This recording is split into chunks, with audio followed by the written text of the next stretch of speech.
Assalamualaikum warahmatullahi wabarakatuh to Madam Siti Mariam binti Ali. We are from Faculty of Business and Management. Our course is ECO120, which is Diploma in Office Management and Technology. So, our main topic today is inflation and unemployment in Sudan. Okay, so this is our group member. Our group have 3 members. First, Mariam binti Adnan. Second is me, Sufi Aina Sofea binti Cik Muhammad Yusof. And lastly, Yasmeen Nazihah binti Zuher. So in this introduction, I will explain about the inflation, unemployment, and the country that we chose. Okay, what is inflation? Inflation is defined as a persistent and sudden increase in the aggregate or average price level of goods and services in an economy. Inflation implies that there is an increase in the cost of living that causes lower purchasing power. It is a situation where there is too much money chasing too few goods. Therefore, there is an inverse relationship between inflation and the value of money. So when inflation is high, the value of money will be lower. With inflation, there is a loss of the value of a currency because the consumer's money now will not buy as much today as it could yesterday. So for the unemployment occurs when people who are in the working age group are able and willing to work but are unable to find a suitable job. Unemployment also represents the number of people in the workforce. So for the country, for this written report, we chose Sudan as a country to do our research about inflation and unemployment. Sudan is a poor country with many problems due to their macroeconomic problems. Sudan is located in northeastern Africa, bordering the Red Sea in the northeast, and it shares maritime borders with Saudi Arabia. Based on the figure, Sudan does not have advanced technological services like other Arabic countries. Furthermore, the surrounding situation in Sudan looks like there are many deficiencies that are not progressing in the development of their country. With a territory that made up more than 8% of the African continent and almost 2% of the planet's total land area prior to the independence of the South in 2011, Sudan was the largest African nation. After independence in 1956, the government has seen a great deal of change.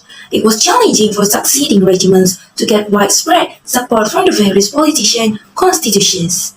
Based on the slide, the population of Sudan in 2017 was around 40,813,397, while the population of Sudan in 2021 was 44,909,353, which there is an increasing percentage of the population to 10% from 2017 to 2021.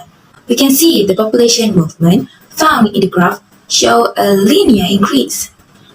This also proves that Sudan has a large population compared to other Arabic countries. The rise of Sudan's GDP has been mostly fueled by the oil industry. However, 2 of the 3 of Sudan's oil revenue was lost as a result of South Sudan's separation.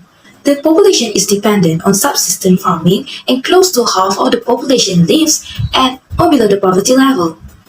Sudan experienced a decrease in national income starting 2017 and decreased drastically until 2021. This decrease proves that their country is experiencing inflation because the national income in the country is decreasing, which will result in an increase in market prices in their country. Over the previous 5 years, there has been stagnation or even negative growth in the Sudanese economy, and the economic freedom has also decreased dramatically. Sudan has had a tragic 16.8 loss in economic freedom overall during 2017 and is now deeply established in the repressed category. The financial system is terribly underdeveloped and loan availability is still restricted. Agriculture is one of the 3 of Sudan's GDP. Most of Sudan's citizens are working as planters, and their main crops are gum arabic, groundnuts, sugarcane, and also cotton. It has great agriculture, but has inadequate water resources, so the potential for great agriculture is lower and it causes the land to be unused.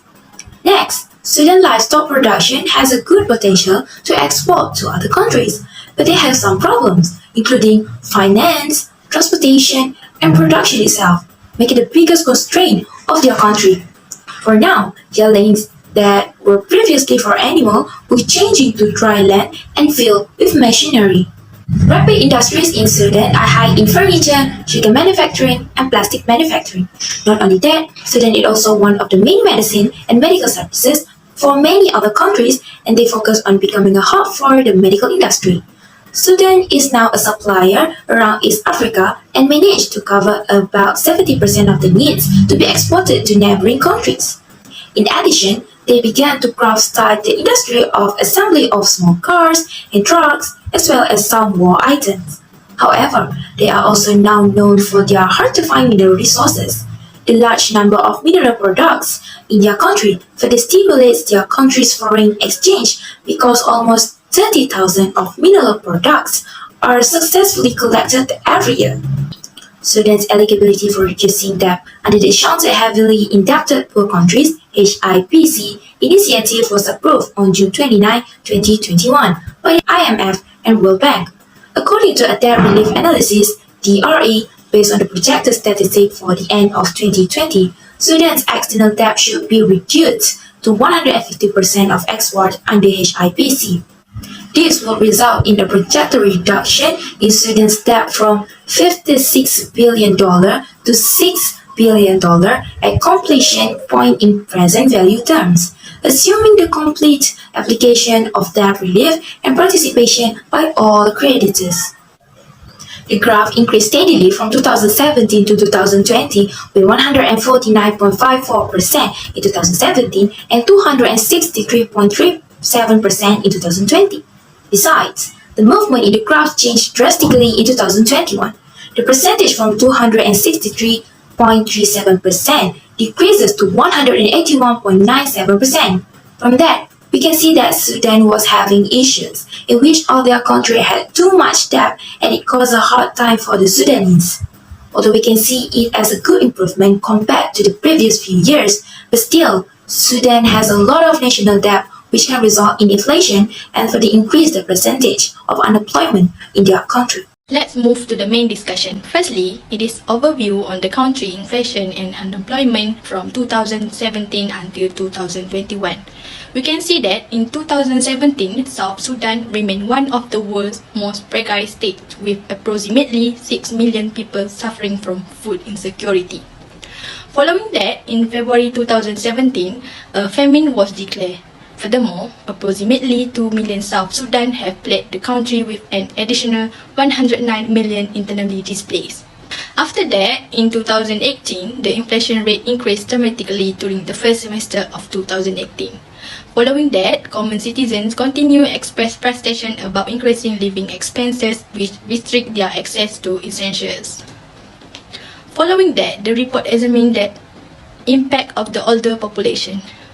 It demonstrates that global workforce growth will not be sufficient to account for the steadily developing pool of beneficiaries.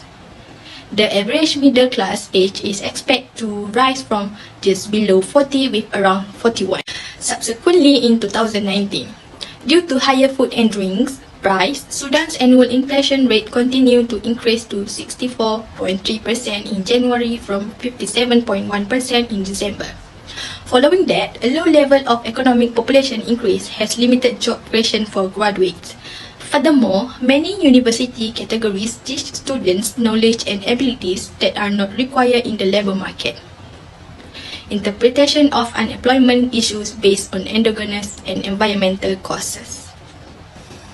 Next, in 2020, the major factors of food insecurity in Sudan are greater and continuous movement, the continuing economic crisis, and high inflation, all of which lead to substantial food price increase, which are largely caused by the consequences of the COVID-19 pandemic. Following that, price in the transportation and fuel group and the housing group continue to rise as well due to rising fuel, cooking gas, charcoal, firewood, and cement prices. In 2021, Sudanese daily wage earners wait to be offered a job on June 1, 2021 in Khartoum, Sudan. Sudan is experiencing an advancing economic decline as the Sudanese pound continues to fall in value. Inflation rates rise and the price of essential commodities rise dramatically. Now, we move to the monetary and fiscal policies to address the country's inflation and unemployment problems. So we look at the monetary policies. To address the issue the nation was facing, the Bank of South Sudan changed its monetary policy framework in December 2017. But before that, on December 15, 2015, it changed from the fixed exchange rate regime that has been in place since its independence, July 2011, to the floating exchange rate regime. To maintain the efficient macroeconomic management in the nation, the Bank of South Sudan introduced the Reserve Money Targeting Framework (RMTF) before the conclusion of the fourth quarter of 2017. Among other regimes, the Monetary Targeting Regime (MTR) is thought to produce effect rapidly and is reasonably simple to develop and implement. In order to enable the Monetary Policy Committee define monetary aggregate targets and carry out monetary policy plans, it heavily relies on monetary data that is trustworthy and readily available. Other than that, the Arab Monetary Fund's program for 2019 called for implementing a restrained monetary policy in order to absorb surplus liquidity, lower the inflation rate, and preserve the purchasing power of the local currency. So for the next slide is fiscal policy. By increasing income, restricting governmental spending, and lowering borrowing from the Central Bank of Sudan, the initiative sought to strengthen the budgetary position, implementing a medium-term fiscal framework, enforcing the laws governing financial and accounting procedures and procurement and contracting, starting the implementation of program budgeting, expanding fiscal digitalization, and implementing a generalized electronic tax collection system were among the measures in the program that deal with managing public finance.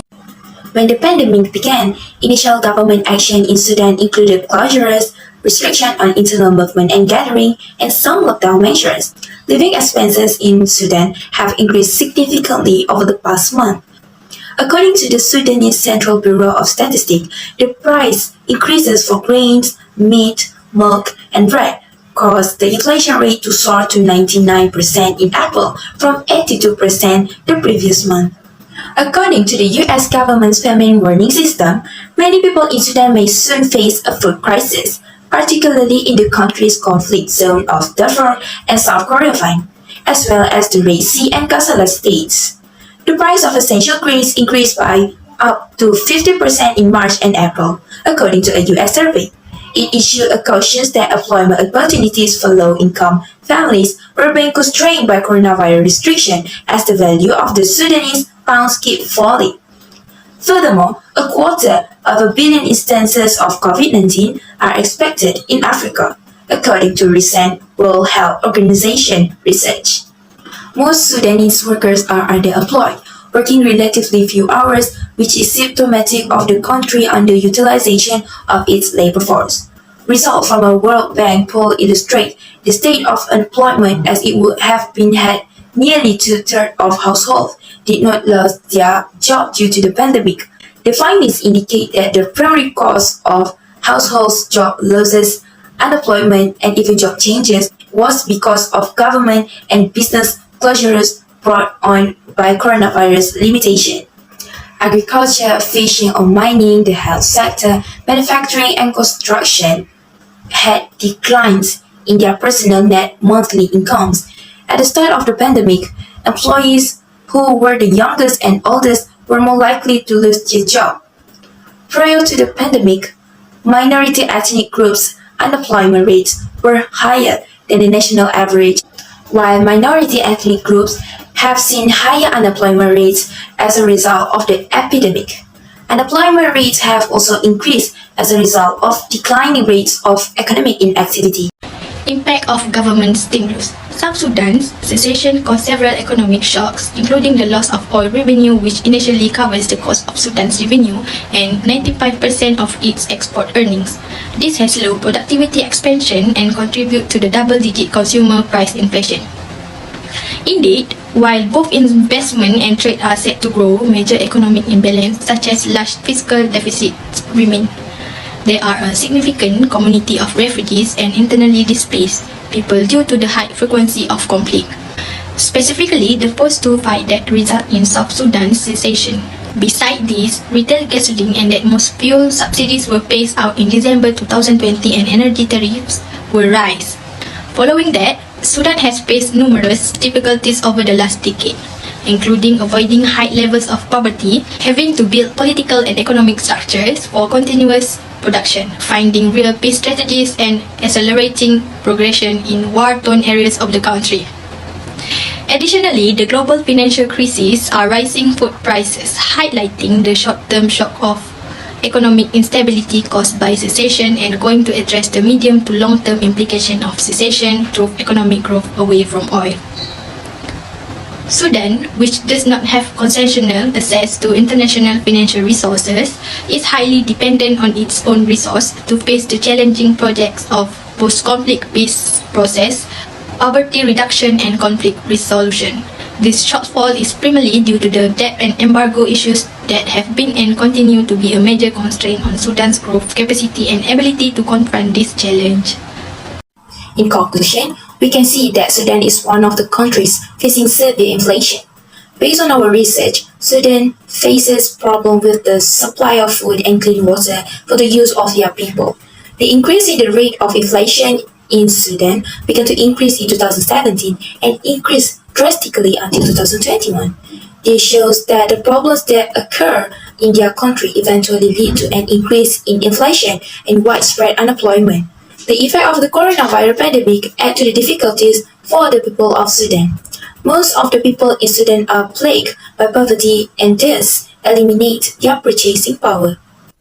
Therefore, the Sudanese government should make a more careful plan to reduce inflation in their country so as not to burden their people.